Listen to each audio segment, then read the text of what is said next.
Hé Gabriel, tu es là? Enfin, j'ai failli rater la dernière rame. Antoine, excuse-moi, j'étais bloqué dans les embouteillages. Tu attends depuis longtemps? Peut-être 10 minutes, pas plus.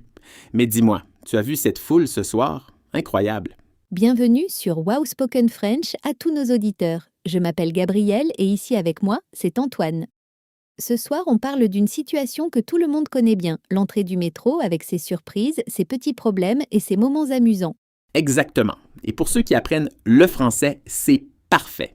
Parce qu'on parle du vocabulaire du quotidien, les transports, la ville, les gens pressés. Vous connaissez ça, n'est-ce pas? Antoine, raconte-moi ce qui s'est passé pendant que tu m'attendais. Je vois sur ton visage qu'il y a une histoire. Ah oui, alors, je suis arrivé ici et tout de suite, quelque chose d'étrange s'est passé. J'allais passer le tourniquet, tu sais, le portillon d'entrée. J'ai cherché mon passe de transport dans ma veste.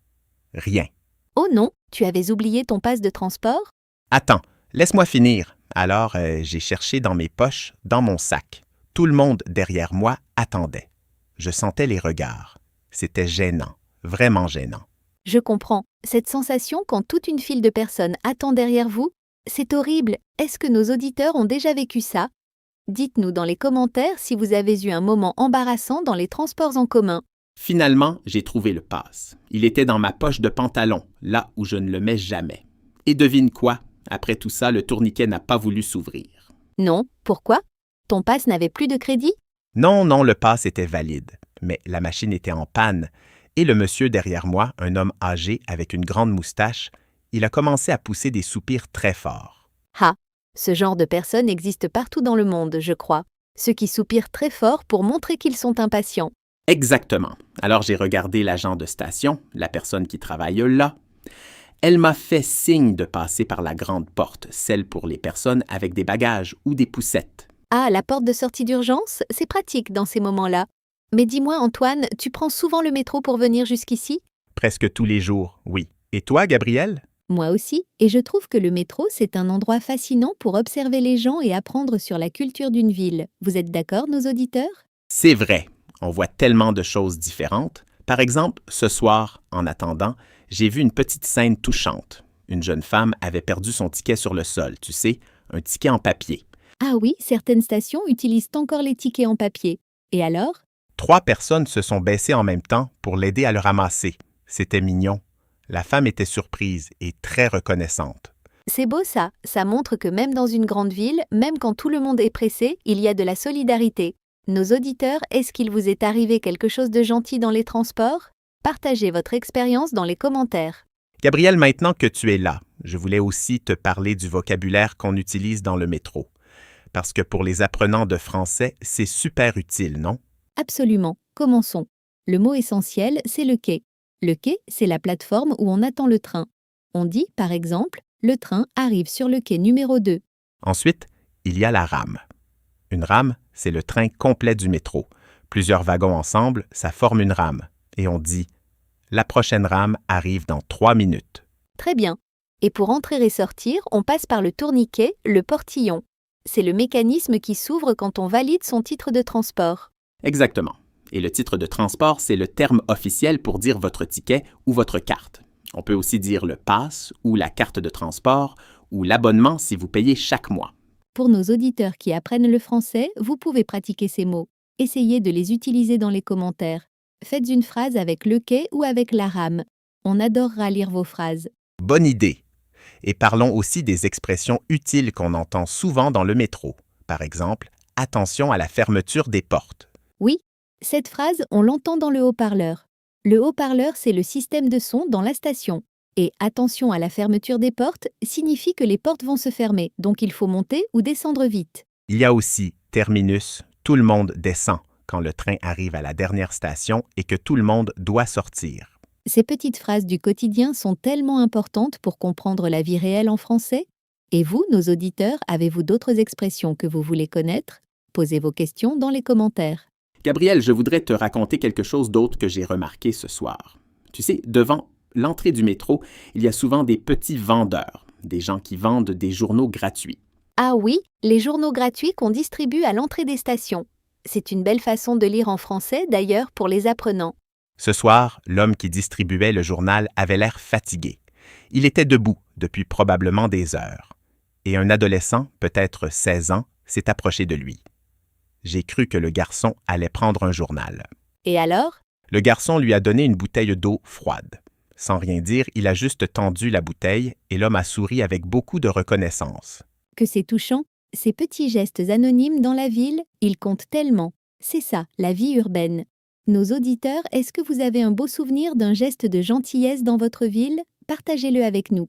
Tu sais, les entrées de métro, c'est vraiment des espaces particuliers. On y voit des gens de tous les horizons. Des étudiants avec leurs sacs à dos, des hommes d'affaires avec leurs costumes, des touristes avec des valises, des familles avec des enfants. Et chacun a sa propre histoire, sa propre destination. J'aime beaucoup observer les gens dans ces moments. On peut apprendre beaucoup sur une société juste en regardant comment les gens se comportent dans les transports. C'est un vrai sujet sociologique, et pour les apprenants de français observés dans un métro francophone, c'est une expérience d'apprentissage unique. Vous entendez le français parler naturellement, dans toutes ses formes. Les différents accents, les différents registres de langue, il y a le français formel des annonces et puis le français familier des conversations entre amis. Exactement. Par exemple, on dirait dans une annonce officielle « Nous vous informons d'une perturbation sur la ligne ». Mais entre amis, on dirait « Et le métro est en galère ce soir ». Être en galère, c'est une expression familière qui signifie avoir des problèmes, des difficultés. Est-ce que vous connaissiez cette expression, nos auditeurs? Donnez-nous votre réponse dans les commentaires. Gabriel, parlons aussi du plan du métro. C'est quelque chose de très utile à comprendre quand on arrive dans une ville française pour la première fois. Bien sûr, le plan du métro ou le plan du réseau, c'est la carte avec toutes les lignes. Chaque ligne a un numéro et souvent une couleur différente. On dit « Prenez la ligne 3 jusqu'à la station République ». Et pour se repérer, les termes importants sont la direction, c'est où le métro va. La correspondance, c'est quand on change de ligne. Et l'arrêt ou la station, c'est l'endroit où le train s'arrête. Pour faire une correspondance, on suit les panneaux dans le couloir. Le couloir, c'est le passage souterrain entre les quais. Et on cherche l'indication de la ligne qu'on veut prendre. Ce soir, j'ai vu une femme un peu perdue. Elle regardait le plan avec de grands yeux. Et elle a demandé à un autre passager de l'aide. En français, elle a dit « Excusez-moi, monsieur, pourriez-vous m'indiquer comment aller à la gare ?» Très poli, et pourriez-vous, c'est le conditionnel de politesse. C'est une façon très respectueuse de demander quelque chose. Nos auditeurs pratiquaient cette phrase. Pourriez-vous m'aider ou pourriez-vous m'indiquer? L'homme lui a expliqué très gentiment. Il lui a montré sur le plan, ligne par ligne. Et je me suis dit que c'était exactement ce que fait Wow Spoken French, guider les gens dans leur apprentissage étape par étape.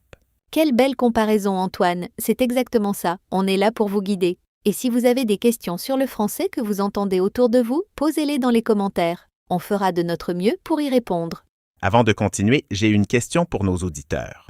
Est-ce que vous habitez dans une ville avec un métro, un tramway ou un autre transport en commun? Dites-nous dans les commentaires quelle ville vous habitez et quel transport vous utilisez le plus souvent. C'est une belle question, parce que les transports en commun changent vraiment selon les pays et les cultures. En France, à Rollacier, en France, il y a le métro dans les grandes villes, mais aussi le RER, qui est un train qui va plus loin, dans la banlieue et les environs. Et dans certaines villes, il y a le tramway à la surface, dans la rue. Le tramway, c'est différent du métro parce qu'il roule dans la ville, pas sous la terre. Sous la terre, en dessous de la ville, c'est le monde souterrain du métro. Et il y a quelque chose de particulier là-dedans. L'éclairage artificiel, le bruit des rames, l'air qui circule quand un train arrive. Le souffle d'air qu'on sent avant l'arrivée d'une rame, j'adore ça. C'est une des sensations les plus caractéristiques du métro. Tu as raison. Et pour les apprenants qui veulent s'immerger dans la langue française, écouter les sons d'une station de métro parisienne en regardant des vidéos, c'est une excellente idée. Vous entendrez les annonces, les conversations, tout le vocabulaire vivant. Gabriel, tu m'as dit une fois que tu avais eu une aventure amusante dans le métro. Tu peux nous la raconter? Oh, cette histoire! Oui, je vais vous raconter. C'était un mardi soir et j'étais dans la rame, assise. Un homme d'un certain âge est entré à la station suivante. Il portait un très grand chapeau, style western, tu sais? Un chapeau de cow-boy dans le métro? Exactement. Et le chapeau était tellement grand qu'il touchait le plafond de la rame quand l'homme essayait de se mettre debout à certains endroits. Tout le monde le regardait en souriant. Et lui, il était comment? Gêné? Pas du tout. Il avait l'air très à l'aise, très fier de son chapeau. Et quand quelqu'un lui a demandé pourquoi il portait ce chapeau, il a répondu « parce que j'ai envie », avec un grand sourire. Ah, j'aime beaucoup cette réponse parce que j'ai envie.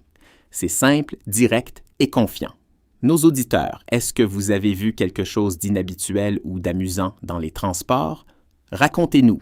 Et voilà une expression à retenir. Avoir envie, ça veut dire vouloir quelque chose, en avoir le désir. J'ai envie de voyager.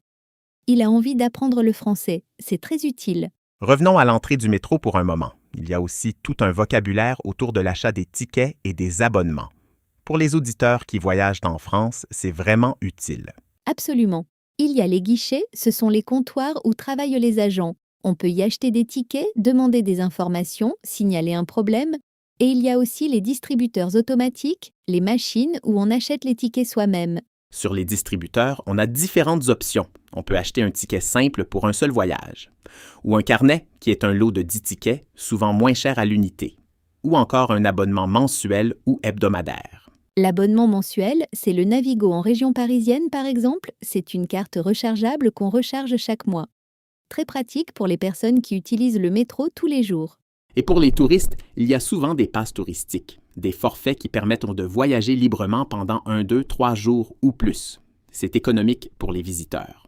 Nos auditeurs qui prévoient de visiter la France, notez bien ces mots. Le ticket, le carnet, l'abonnement, le pass touristique.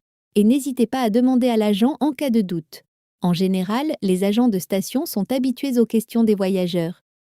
Gabriel, tu sais ce que j'ai pensé en t'attendant ce soir.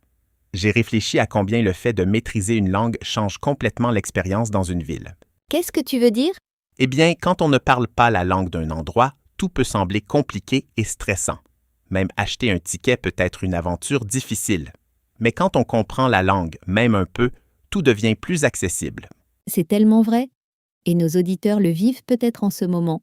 Chaque phrase de français qu'ils comprennent, c'est une porte qui s'ouvre, une connexion possible avec les habitants, avec la culture.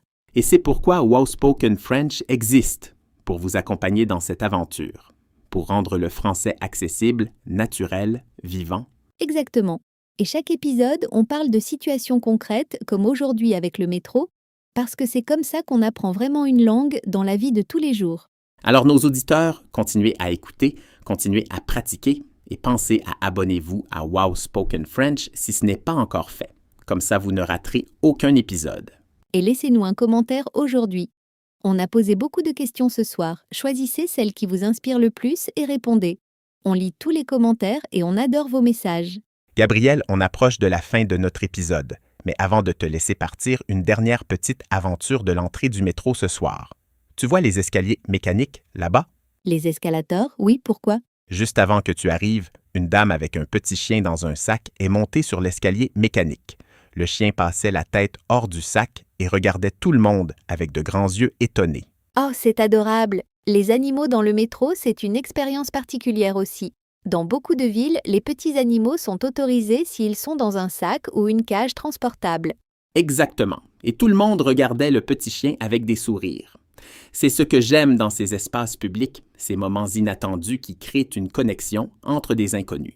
Un moment partagé, même bref, même sans se parler. Un sourire collectif devant un petit chien curieux. C'est la magie de la vie en ville. Bien dit.